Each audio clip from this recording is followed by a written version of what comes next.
வணக்கம் நண்பர்களே, வாங்க நாம் இன்னைக்கு பாரம்பரிய முறையில் நெய் பருப்பு சாதம் எப்படி செய்கிறதுன்னு உங்களுக்கு நான் சொல்கிறேன். இது ரொம்ப சுவையாக இருக்கும். 3 மாதம் குழந்தையிலிருந்து பெரியவங்க வரைக்கும் இது சாப்பிட்லாம். இதில் அதிக அளவு புரோட்டீன் இருக்குது. அதனால் இதை நீங்கள் செய்யுங்க. இது சூடாக சாப்பிட்டா ரொம்ப அருமையாக இருக்கும். இதை மிஸ் பண்ணாதீங்க. இதுக்கு பேர் நெய் பருப்பு சாதம். இதுக்கு நான் 1/2 கப் அளவுள்ள துவரம் பருப்பு எடுத்திருக்கேன். 1/3 கப் அளவுள்ள பச்சை அரிசி எடுத்திருக்கேன். இது ரெண்டுத்தையுமே ஒன்றா போட்டு ஊற வச்சுக்கோங்க. ஊற வச்சு குக்கரில் போட்டு ஒரு 3 விசில், இதில் மஞ்சத்தூள் பெருங்காயம் ஆட் பண்ணி 3 விசில் வர வரைக்கும் இதை வேக விடுங்க. அதுக்கப்புறமா உங்களுக்கு நான் இது எப்படி செய்யணும்னு சொல்கிறேன். இது ரொம்ப சுலபமான முறையில் செய்யலாம். அதனால்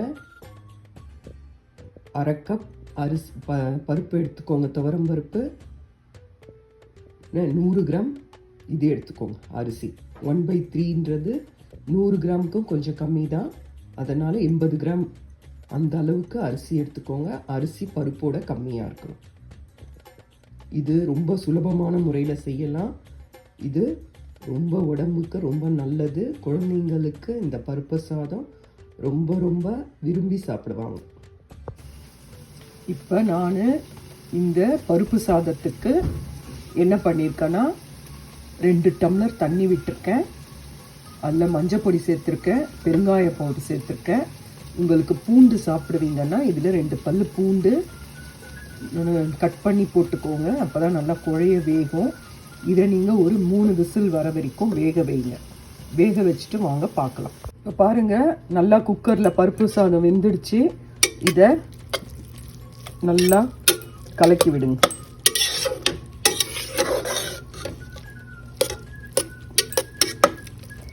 நல்லா குழஞ்சிருக்கும். நல்லா கலக்கி விடுங்க. நல்லா 4 பக்கமும் நல்லா கலக்கி விடுங்க. வாங்க அடுத்து என்ன பண்ணலான்னு பார்க்கலாம். இந்த வேக வச்ச பருப்பு சாதத்தில் உப்பை போட்டு நல்லா கலந்து வச்சிடுங்க. இப்போ குழந்தைங்களுக்கு கொடுக்குறதா இருந்தால் இதிலிருந்து உங்களுக்கு தேவையான அளவு எடுத்துக்கிட்டு நீங்கள் அதில் 1 ஸ்பூன் நெய்யை விட்டு குழந்தைங்களுக்கு ஊட்டி விடுங்க. இது எல்லாருமே சாப்பிட்லாம். பெரியவங்கலேருந்து எல்லாமே சாப்பிட்லாம். இதே நமக்கு சாப்பிட்றதா இருந்தால் நெய்யும் எண்ணெயும் கலந்து அதில் முந்திரி பருப்பை போட்டு நல்லா அது பொரிஞ்ச உடனே எடுத்து இந்த சாதத்தை போட்டு கலரி எடுத்துடணும். இந்த முந்திரி பருப்பு பிடிக்காதவங்க ஜீரகத்தை போட்டு கலரி எடுத்துடலாம். இது சூடாக சாப்பிட்றதுக்கு ரொம்ப நல்லாயிருக்கும். இது ரொம்ப சூடாக சாப்பிட்ற பொருள். இதுக்கு தொட்டுக்கிறதுக்கு வத்த குழம்பு, எந்த ஊறுகாய் இருந்தாலும் பரவாயில்ல, இதெல்லாம் தொட்டு சாப்பிட்டா ரொம்ப சுவையாக இருக்கும் இந்த பருப்பு சாதம். நீங்கள் இதை செஞ்சு பாருங்கள். இது குழந்தைங்களுக்கு கொடுத்தீங்கன்னா 3 மாதம் குழந்தைங்களுக்கு முதல் சாப்பாடு சாப்பிட்ற குழந்தைங்களுக்கு இந்த பருப்பு சாதத்தை நெய் போட்டு பிசைஞ்சு ஊட்டி விட்டீங்கன்னா இது நல்லா குழஞ்சி இருக்கிறனால குழந்தைங்களும் அழகாக விரும்பி சாப்பிடுவாங்க. வயிற்றுக்கும் ஒன்றும் பண்ணாது. அதனால் இதை செஞ்சு பாருங்கள். 2 டேபிள் ஸ்பூன் நெய் எடுத்திருக்கேன். அதுக்கப்புறம் ஒரு 2 டேபிள் ஸ்பூன் ஆயில் சேர்த்துக்க போகிறேன். நெய் 2 டேபிள் ஸ்பூன் நெய்யும் 2 டேபிள் ஸ்பூன் ஆயிலும் சேர்த்துருக்கேன். ஏன்னா ஒரே நெய்யிலே செஞ்சாலும் திகட்டும், சாப்பிட முடியாது. அதனால் நான் ஆயிலும் மிக்ஸ் பண்ணியிருக்கேன். இதில் என் பையனுக்கு ஜீரகம் பிடிக்காது. அதனால் அதை நான் விட்டுட்டு இதை நாங்கள் முந்திரி பருப்பு போட்டு தான் எல்லாருமே சாப்பிடுவோம். அதனால் முந்திரி பருப்பு போடுறவங்க முந்திரி பருப்பு போட்டு செய்யுங்க. முந்திரி பருப்பு போடாதவங்க வெறும்னே ஜீரகத்தை போட்டு தாளித்து அந்த சாதத்தை இதில் கொட்டி கலரி சுட சுட பரிமாறினீங்கன்னா ரொம்ப நல்லாயிருக்கும்.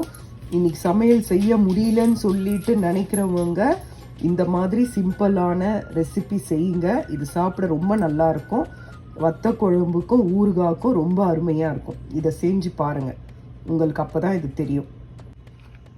எண்ணெய் காஞ்சிடுச்சு. இந்த ஸ்டேஜில் நான் முந்திரி பருப்பு ஆட் பண்ணிக்கிறேன். இது நல்லா பொரிஞ்சதும் நாம் வேக வச்ச பருப்பு சாதத்தை இதில் போட்டு நல்லா கிளறிடலாம்.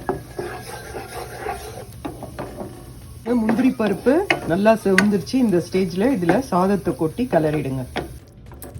பாருங்க, சாதத்தை கொட்டியாச்சு. இதை நீங்கள் நல்லா கிளறி விடுங்க. கிளறி விட்டுட்டு ரொம்ப கெட்டியாகக்கூடாது, கொஞ்சம் இது தளன்னு இருக்கணும். இந்த ஸ்டேஜில் அடுப்பை ஆஃப் பண்ணிவிட்டு சுட சுட பரிமாறுங்க. ரொம்ப நல்லா இருக்கும்.